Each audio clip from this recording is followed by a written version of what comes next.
Si Mystica. Ha? Napanood ko yung ano niya. Grabe yung papansin itong tao na ito. Di ba nagsorry na yan dati kay Pangulong Duterte, tas gayon minumura-mura na naman niya? Kasi wag daw tayong gumaya sa ibang bansa kasi yung ibang bansa provided lahat. Sabi ko nga, sige nga, mag-name ka nga ng country na provided lahat. Hindi! Dami-dami kong kaibigan sa ibang bansa, hindi naman nila sinasabi, oy, kami libre lahat dito ha. Walang ganun sa kanila. Ewan ko naman, Sa totoo lang, hindi ko na maintindihan kung anong level ng utak meron to si Mystica. Ha? Ano ba ito? Iniwan ba ito ng jowa niya at kaya nagkakaganyan-ganyan yan? Ha? Ligawan nyo na nga itong hinayupak na ito.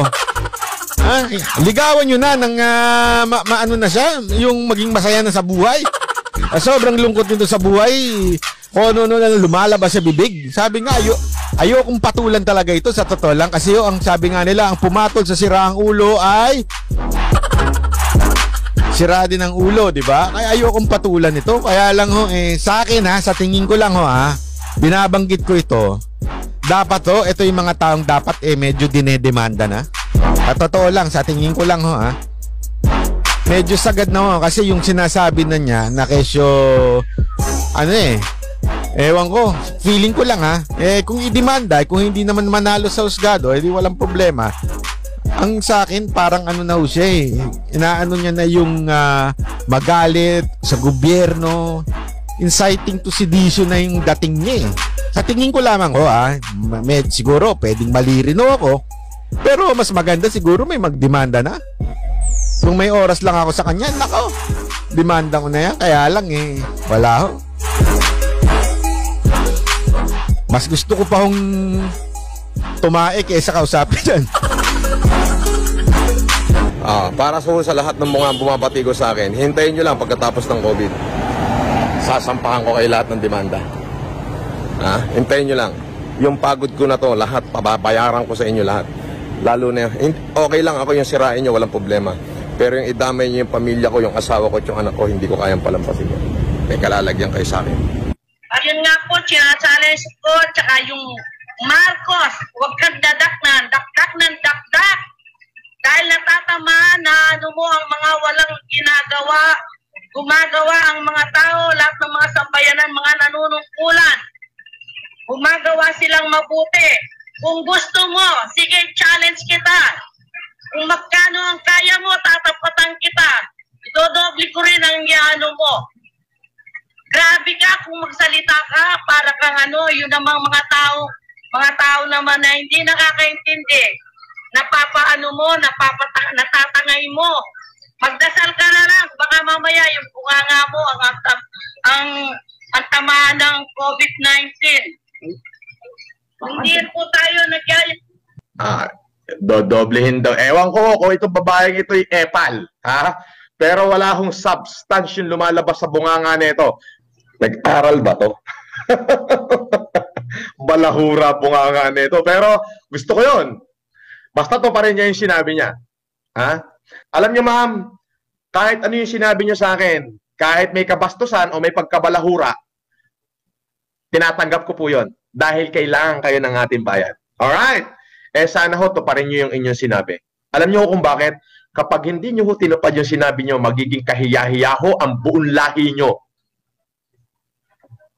Magiging kahiya-hiya ho ang buong lahi niyo hanggang sa paglipas ng henerasyon. Pag-uusapan kayo ng mamamayang Pilipino habang sila'y nabubuhay. Kaya ho, pakitupad po ang inyong sinabi. Sapagkat ako po, ang lahat ng salitang namutawi sa akin labi ay akin pong ginanap at ginampanan. Ayan! Masaya to. Palakpakan natin to sa Fabrics. Sabay-sabay nga tayo. Sabay. Ulit. 1, 2, 3. Ayan. Hindi ako patatalo sa'yo, gago ka. Mas matalas ang dila ko sa'yo. Akong bratatat ng bayan. Ano ikaw? Yabang ng bayan lang? Wala namang maipagyabang? Magpakita ka ng sarili mo talagang pera, hindi yung pera ng ibang tao. Magpakita ka talaga kung ano yung yaman talaga ng totoo, hindi yung nanggagaling sa kung sino-sinong back-upper mo. Ang dami nagpapakita sa akin ng mga ebidensya na talagang ikaw ay scammer, pero wala akong pakialam eh. Pero ngayon, it involves me, kaya ako magsasalita ngayon. Magpakita ka nga. Kung totoo nga talaga ng mga yan ay yaman mo, gago ka. Magpakita ka ng tapang mo. Sabihin mo kung saan, kailan. Sige nga, iharap ko sa iyo si Papa Troy. Suntukan ang gusto mo? Sige, ganun ka magpayabang ngayon. Ngayon ka magpayabang, gago ka. Ngayon mo ipakita. Iharap ko mismo ang Papa Troy. Akala mo kung sino ka. Akala mo kaya mo nang durugin ang pagkatao ng mga maliliit maralita. Pinapangakuan mo yung mga tao nandoon na lang, nagkaantay na lang kung kailan. Pagkatapos ako ngayon, dahil ako ang nag-request, so sa akin sila umaasa. Pagkatapos yung iba ngayon, akala nasa akin na yung 100 kabats, sa akin na sila ngayon umihingi. Kasi ang dami na daw silang mga ano sa'yo, mga comments sa'yo, ang dami na daw silang mga request sa'yo, ang dami daw sila, pero hindi mo pinapansin. Kasi nga naman, napakaliit lang nila. Kasi nga naman, hindi sila si Kapitan, hindi sila si Mayor, hindi sila kung sino-sino yung mga mayayaman na nag-challenge ng ganun, na humaharap sila sa challenge, pero putang inam, payabangan lang ito! Oh, nakukuha ka na ng stardom. Ngayon ako naman ang gusto mong gamitin, gago ka. Pwede mo namang sabihin sa akin, oh, ako ginawa ko ng lahat, nag-post na ako doon sa YouTube mo, nag-post na ako kung saan-saan ako pwedeng mag-post, hindi mo naman pinapansin. Oh, so paano ko ngayon sasabihin sa'yo, natural sabihin ko. Nakita mo naman kung paano ko, hindi ako nagdakdak. Kaya huwag mong sabihin na kuda ako ng kuda, dahil yung minention ko doon, hindi dakdak yon. Sinasabi ko lang talaga ang totoo, gago ka. Oh. Tapos binalingan mo ako. Ikaw naman pala yung kudakera, ikaw pala yung ngak-ngak eh. Ngak-ngak ba yung ginawa ko doon? Napakasimpleng explanation lang. Minention ko lang talaga na hindi lahat ng mga nagpapakita sa maalumanay. Nandyan. Sobrang napakaalumanay ko na nagsasabi na sana hindi lahat ng mga nakikita nyo rin sa isang tao na katulad nitong si Francis, talagang sana makita rin ng tao kung ano yung hindi nila nakita na nakita ko. Ganon! Napakalumanay. Pagkatapos sabihin mo, ngak-ngak ako ng ngak-ngak. O sige, ngak-ngakan tayo, brakatan tayo. Sige, dito ako, hindi talaga ako aatras sa'yo.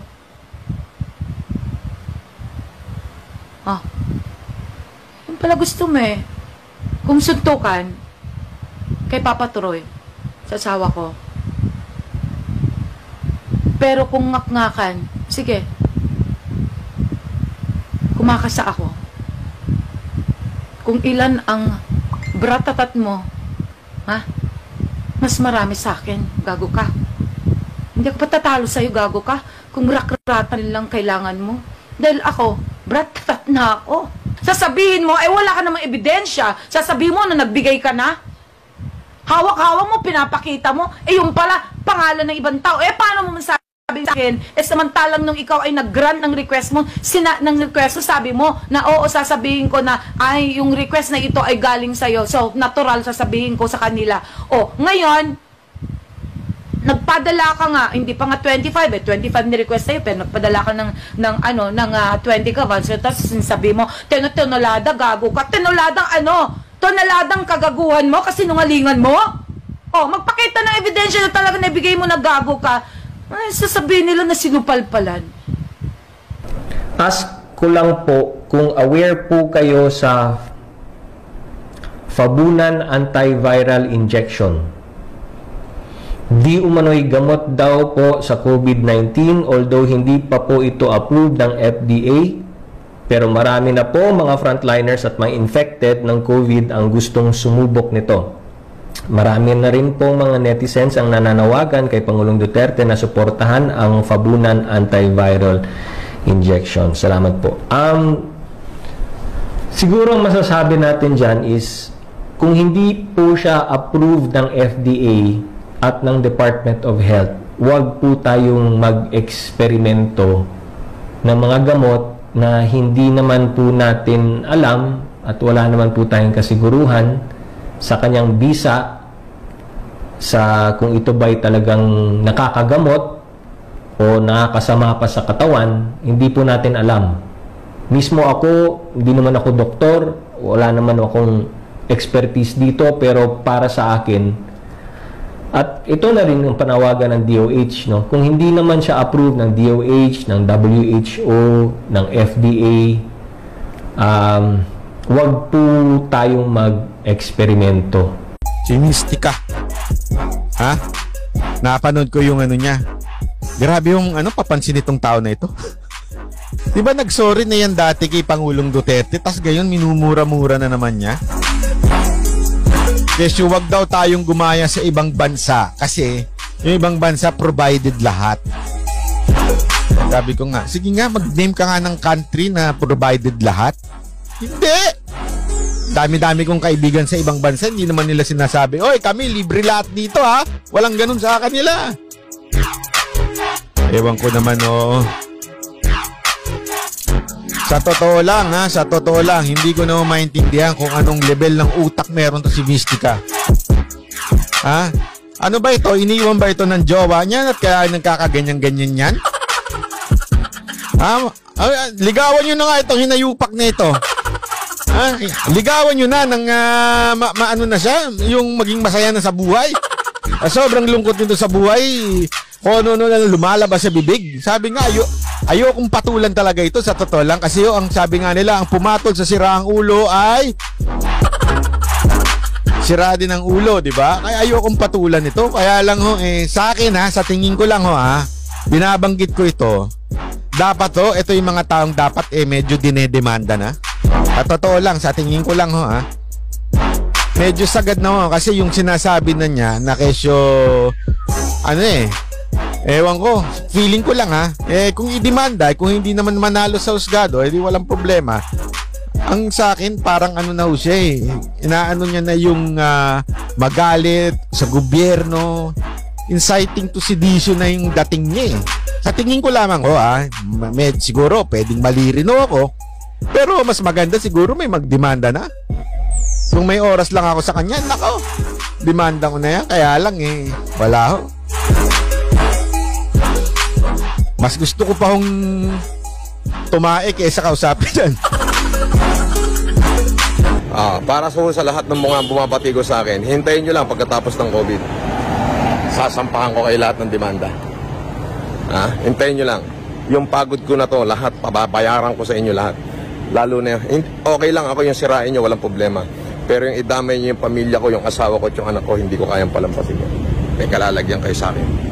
Ayun nga po, challenge ko, tsaka yung Marcos, huwag kang dakdak ng dakdak. Dahil natatamaan na mo ang mga walang gumagawa ang mga tao, lahat ng mga sambayanan, mga nanunungkulan. Gumagawa silang mabuti.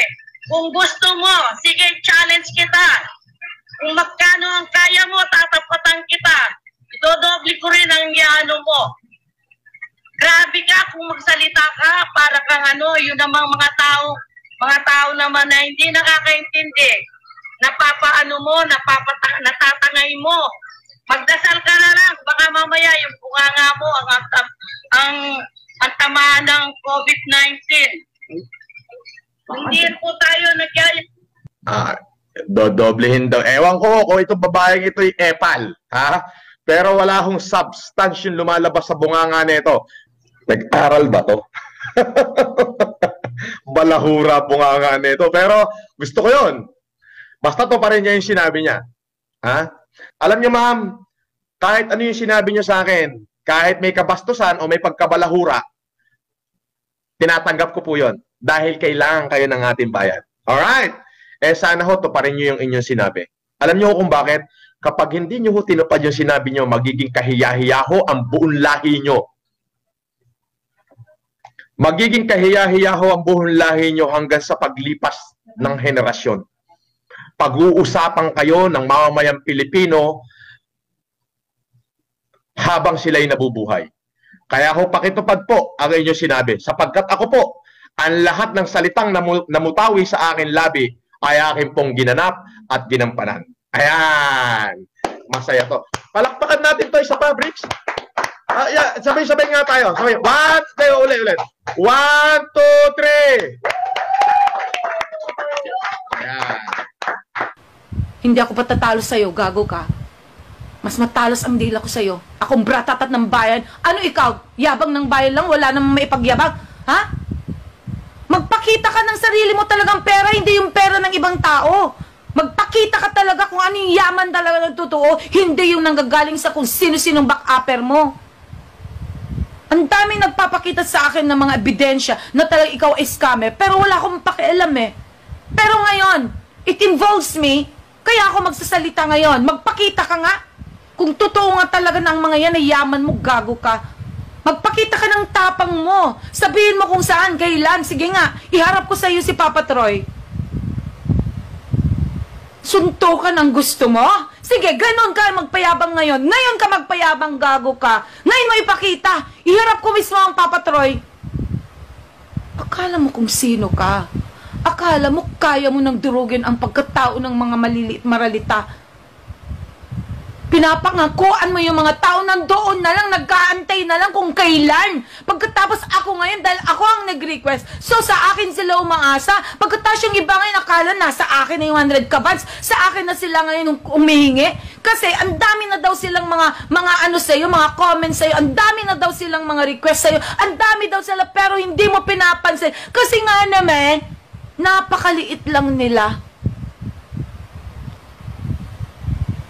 Kasi nga naman, hindi sila si Kapitan, hindi sila si Mayor, hindi sila kung sino-sino yung mga mayayaman na nag-challenge ng ganun, na humaharap sila sa challenge, pero putang inam, payabangan lang ito!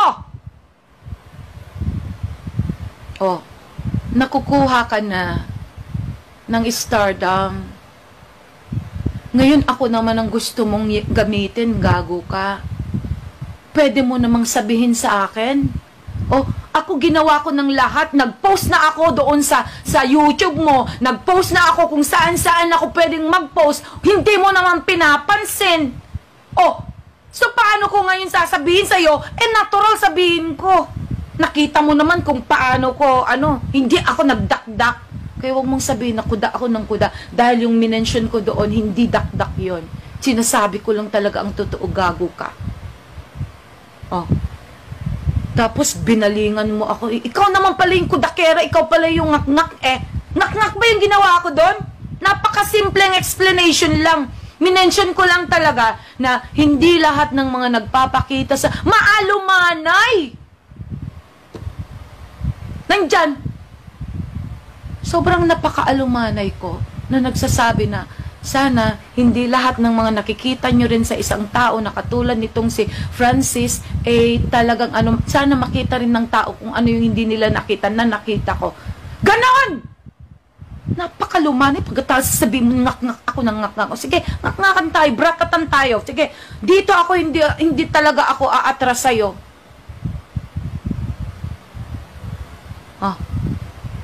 Yung pala gusto mo eh. Kung suntukan, kay Papa Troy, sa asawa ko. Pero kung ngak-ngakan, sige, kumakasa ako. Kung ilan ang bratatat mo, mas marami sa akin, gago ka. Hindi ako patatalo sa'yo, gago ka. Kung rak-ratan lang kailangan mo. Dahil ako, bratatat na ako. Sasabihin mo, wala ka namang ebidensya. Sasabihin mo na nagbigay ka na. Hawak-hawak mo, pinapakita mo. Yung pala, pangalan ng ibang tao. Paano mo masabi sa akin? Samantalang nung ikaw ay nag-grant ng request mo, ng request mo, sabi mo na oo, sasabihin ko na, yung request na ito ay galing sa'yo. So, natural sasabihin ko sa kanila. Ngayon, nagpadala ka nga, hindi pa nga 25, 25 ni-request sa'yo, pero nagpadala ka ng 20 ka, so, tapos sabi mo, tinulada, gago ka, tinuladang tonaladang kagaguhan mo kasi nungalingan mo? Magpakita ng ebidensya na talaga nabigay mo na gago ka. Sasabihin nila na sinupalpalan. Ask ko lang po kung aware po kayo sa Fabunan antiviral injection. Di umano'y gamot daw po sa COVID-19, although hindi pa po ito approved ng FDA, pero marami na po mga frontliners at mga infected ng COVID ang gustong sumubok nito. Marami na rin po mga netizens ang nananawagan kay Pangulong Duterte na suportahan ang Fabunan antiviral injection. Salamat po. Siguro ang masasabi natin dyan is kung hindi po siya approved ng FDA at ng Department of Health, huwag po tayong mag-eksperimento ng mga gamot na hindi naman po natin alam at wala naman po tayong kasiguruhan sa kanyang bisa sa kung ito ba'y talagang nakakagamot o nakakasama pa sa katawan, hindi po natin alam. Mismo ako, hindi naman ako doktor, wala naman akong expertise dito, pero para sa akin, at ito na rin ang panawagan ng DOH, no? Kung hindi naman siya approved ng DOH, ng WHO, ng FDA, wag po tayong mag-eksperimento.